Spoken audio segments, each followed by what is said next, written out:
तो मूवी शुरू होती है लिलीपुट टाउन से, जहां हम उनके प्रेजेंट किंग एडवर्ड को देखते हैं और वो आज एक इम्पोर्टेंट अनाउंसमेंट करने आया है।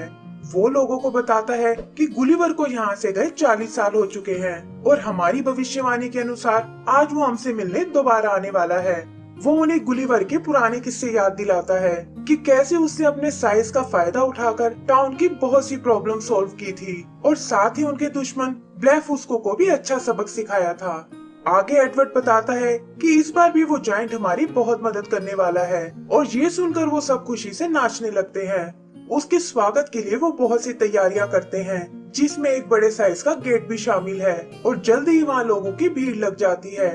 यहीं हम मार्सी नाम की एक लड़की को देखते हैं जो खुद भी उस जायंट को देखने के लिए बहुत एक्साइटेड है और तभी एक गन गुलिवर के आने का इशारा देती है। सब लोग सांसें रोककर उसके अंदर आने का वेट करते हैं, लेकिन देखते हैं कि दरवाजे पर तो उनके जैसा ही एक छोटा सा इंसान है। यहाँ हम एक वीक पहले का एक फ्लैशबैक देखते हैं, जहाँ समुद्र के बीचों बीच एक कैसल बना हुआ है और अंदर उसके गार्ड्स आराम कर रहे हैं। यही एक माउस खुद को ट्रैप से छुड़ाने की कोशिश कर रहा है और तभी वो आदमी वहाँ आकर उसे आजाद कर देता है, जो असल में यहाँ चोरी करने आया है। वो शांत रहने की बहुत कोशिश करता है, लेकिन लकड़ी का फ्लोर होने के कारण जल्दी ही वो सोल्जर्स जाग जाते हैं और वो आदमी उनसे बचकर भागने लगता है। वहाँ से निकलकर वो थ्रोन रूम में आता है, जहाँ एक गोल्डन क्राउन रखा हुआ है और इससे पहले कि सोल्जर्स उसे पकड़ पाए, वो माउस को लेकर वहाँ से भाग निकलता है। तैरते हुए वो वापस अपने शिप पर आता है और हम देखते हैं कि चोरी का उसके पास बहुत सारा खजाना है। फिर वो उस माउस को अपना इंट्रोडक्शन देता है और पता चलता है कि ये आदमी ही असल में गुलिवर है और वो उस माउस को अपना दोस्त बना लेता है।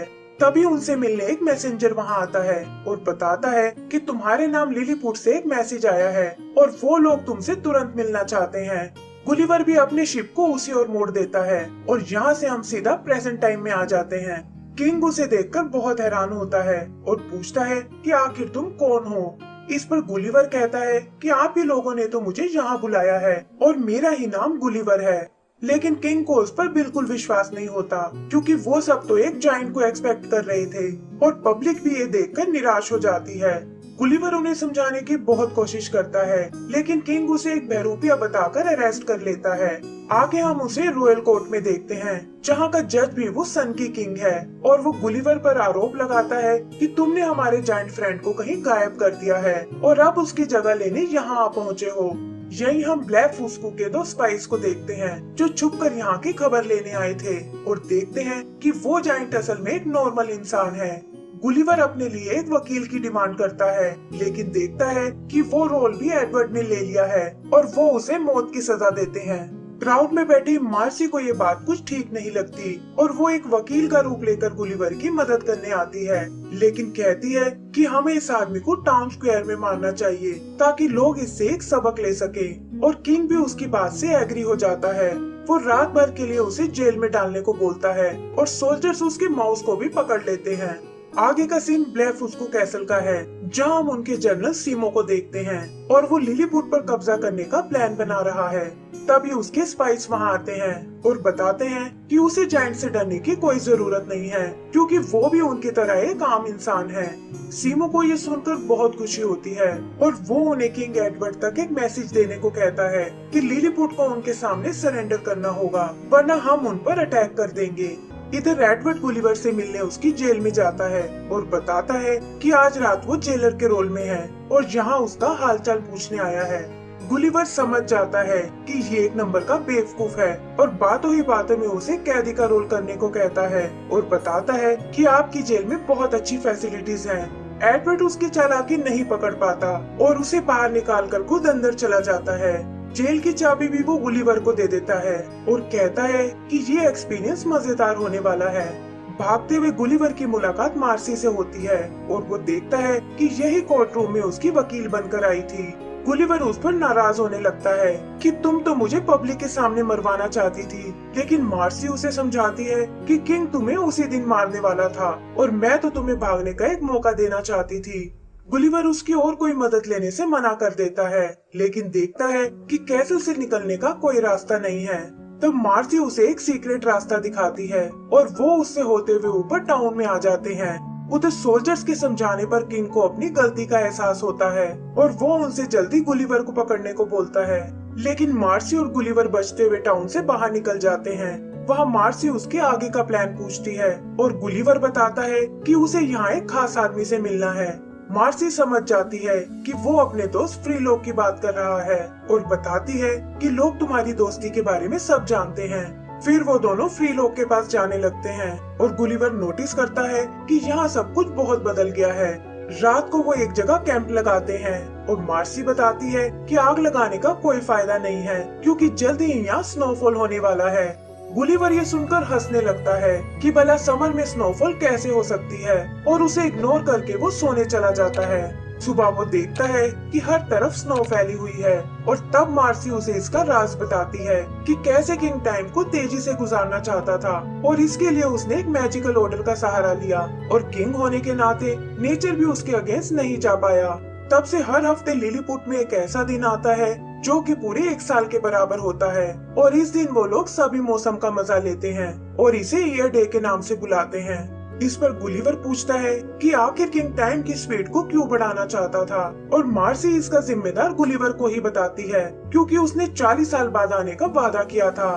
लेकिन किंग इतना इंतजार नहीं करना चाहता था और उसने ऐसा तरीका ढूंढा जिससे 40 साल जल्दी से बीत जाएं। तब गुलिवर उसे बताता है कि मेरा किसी भविष्यवाणी से कोई लेना देना नहीं है और मैं तो यहाँ अपने दोस्त फ्रीलोक के कहने पर आया हूँ। फिर वो जल्दी ही फ्रीलोक के घर पहुंच जाते हैं, लेकिन गुलिवर देखता है कि वो तो पहले से बहुत बूढ़ा हो चुका है जबकि वो दोनों एक ही एज के थे और समझ जाता है कि ये सब ईयर डे की वजह से है। फ्रीलोक भी उसे पहचाने से इनकार कर देता है और गुलिवर को ये भी पता चलता है कि मार्सी असल में उसी की बेटी है। तब मार्सी उन दोनों को अंदर चलने को कहती है, लेकिन हम देखते हैं कि फ्रीलोक ने एक मैसेज लिखकर किंग के पास भेज दिया है। गुलिवर उसे एक बार फिर समझाने की कोशिश करता है, लेकिन फ्रीलोक कहता है कि मेरा दोस्त एक जाइंट हुआ करता था और तुम तो कोई बहरूपिया हो। तब मार्सी गुलिवर को बताती है कि उसके पिता ने लोगों को बहुत समझाया था कि गुलिवर एक नॉर्मल इंसान है, लेकिन किंग और उसके लोगों ने हमारा जीना दुश्वार कर दिया और मुझे बचाने के लिए उन्हें भी किंग की जाइंट वाली बात एक्सेप्ट करनी पड़ी। फिर गुलिवर अपना एक गाना गाने लगता है जो वो और फ्रीलोक साथ में गाया करते थे और ये सुनकर फ्रीलोक उसे पहचान जाता है। तभी अचानक वहाँ सोल्जर्स आ जाते हैं और फ्रीलोक को बांधकर गुलिवर और मार्सी को अपने साथ ले जाते हैं और फ्रीलोक इसके लिए खुद को दोषी मानता है।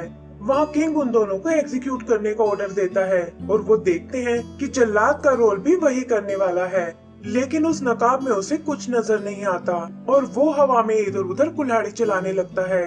इधर मार्सी गुलिवर से माफी मांगती है और उसे बताती है कि तुम्हें वो लेटर मैंने ही लिखकर भेजा था ताकि मैं तुम्हारी सच्चाई जान सकूं। किंग भी नकाब उतारकर उन्हें मारने आता है, लेकिन एक गार्ड उसे बताता है कि ब्लेफुस्कू के स्पाइस आपसे मिलने आए हैं और वो तुरंत उनसे मिलने चला जाता है। स्पाइस उसे सीमो की वार्निंग के बारे में बताते हैं, लेकिन किंग उन्हें ये कहकर भगा देता है कि हमारा जायंट फ्रेंड वापस आ गया है। फिर वो मदद के लिए गुलिवर को बुलाता है और उसे डील करता है कि हमारी मदद के बदले तुम कुछ भी मांग सकते हो। गुलिवर भी इसका फायदा उठाकर अपने दोस्तों को छुड़ा लेता है और उधर किंग पब्लिक को बताता है कि गुलिवर ही हमारा असली जायंट फ्रेंड है और हमें ब्लेफुस्कू से बचाने वाला है। लेकिन डार्सी नाम की लेडी कहती है कि तुम्हें इसके जायंट होने का प्रूफ देना होगा और बाकी लोग भी उसका सपोर्ट करते हैं। डार्सी उसे टाउन की दीवार और पानी की प्रॉब्लम को सॉल्व करने को कहती है और गुलिवर भी कुछ सोचकर इसके लिए तैयार हो जाता है। वो अपनी नॉलेज से कुछ मशीन्स बनाता है और टाउन के लोगों की मदद से टूटी हुई दीवार को ठीक कर देता है। फिर इसी तरह वो बारूद से एक चट्टान को तोड़ते हैं जिसने टाउन की वाटर सप्लाई को रोक रखा था और ये देखकर लोगों को बहुत खुशी होती है। तब गुलिवर उन्हें समझाता है कि जायंट का मतलब बड़े हाथ पैर होना बिल्कुल नहीं होता और हम अपने काम और हिम्मत से जायंट बनते हैं, जैसे कि आप सब लोग हो जिन्होंने ये प्रॉब्लम सॉल्व करने में मेरी बहुत मदद की है। यहीं वो स्पाइस भी ये सब नोटिस करते हैं और सीमो को बताते हैं कि गुलिवर सबको लड़ाई के लिए तैयार कर रहा है। सीमो को इससे कोई फर्क नहीं पड़ता और वो कहता है कि मेरे पास हजारों लोगों की आर्मी है और गुलिवर के लिए तो मैंने कुछ खास तैयारी की है। फिर वो अपनी आर्मी लेकर लिलीपुट पर अटैक कर देता है और ये देखकर एडवर्ड और उसके सोल्जर्स वहाँ से भागने लगते हैं। जल्दी ही सीमो लिलीपुट तक पहुँच जाता है और फ्रीलो गुलिवर को बताता है कि हम लोग इनका मुकाबला नहीं कर पाएंगे। गुलिवर भी ये देखकर सोच में पड़ जाता है, लेकिन वो जानता है कि इस हाल में उसे क्या करना है। फिर वो अकेला ही सीमो से बात करने जाता है और कहता है कि मैं तुम्हें सिंगल फाइट के लिए चैलेंज करना चाहता हूँ, ताकि मासूम लोगों की जानों को कोई खतरा ना हो। सीमो को भी लगता है कि गुलिवर जैसे जायंट को हराकर वो फेमस हो जाएगा, और ये सोचकर वो उसकी शर्त मान जाता है। फिर हम उन दोनों के बीच एक तलवार का मुकाबला देखते हैं, लेकिन अपनी स्किल्स और एजिलिटी के कारण जल्द ही गुलिवर उसे चित कर देता है और सीमो को भी अपनी हार माननी पड़ती है। सबको लगता है कि शायद अब ये जंग खत्म हो चुकी है, लेकिन तभी सीमो अपने रोबोट को लेकर आता है और अंधाधुंध गुलिवर पर अटैक करने लगता है। गुलिवर भी उसके सामने नहीं टिक पाता, और तभी मार्सी नोटिस करती है कि आज तो ईयर डे वाला दिन है, और वो अपने डैड और गुलिवर के साथ एक प्लान बनाती है। वो सब गुलिवर को एक जायंट की तरह प्रोजेक्ट करते हैं और ऐसा दिखाते हैं जैसे मौसम में चेंज भी उसी की पावर का नतीजा है। सीमो के सोल्जर इससे डरकर वहाँ से भाग जाते हैं, और तभी अचानक वहाँ स्नो गिरने लगती है। इससे सीमो का रोबोट फ्रीज हो जाता है और फ्रीलो के हथौड़े से उसे तोड़ डालता है। सीमो को भी डर कर वहाँ से भागना पड़ता है और लोग गुलिवर का थैंक्स बोलने आते हैं। किंग एडवर्ड इस जीत का क्रेडिट लेने आता है, लेकिन लोग अब उसको समझ चुके थे, और डार्सी कहती है कि अब तुम हमारे किंग नहीं बन सकते, और वो ये जिम्मेदारी गुलिवर से लेने को बोलती है।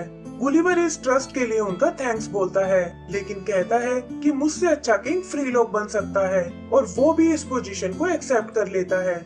आगे पता चलता है कि गुलिवर और मार्सी ने आपस में शादी कर ली है, और वो अपनी एक नई जर्नी पर जाने वाले हैं।